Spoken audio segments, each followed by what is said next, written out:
You've got this sort of big movie star in Dwayne, and he's letting a woman beat him up.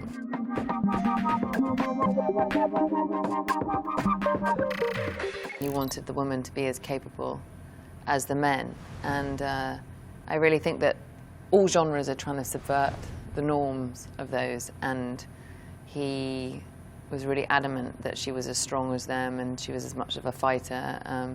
She didn't need saving, but she kind of joined the team, and I think for me it always feels important, no matter what the genre is, whether it's action or sci-fi or whatever. I think it's really, really essential that we take care of it as actresses, that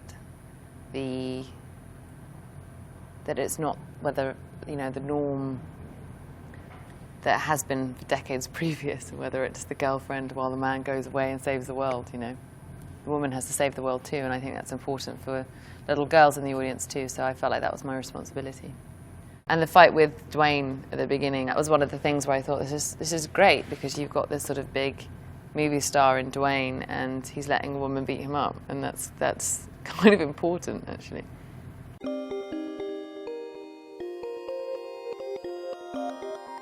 So Hobbs and Shaw is a family story, and about these two guys who just can't get on and in the end sort of find each other. It's a sort of, I think it's a love story between those two, really. And there's lots of different characters. There's a sister who finds herself too, and is just as capable as the guys.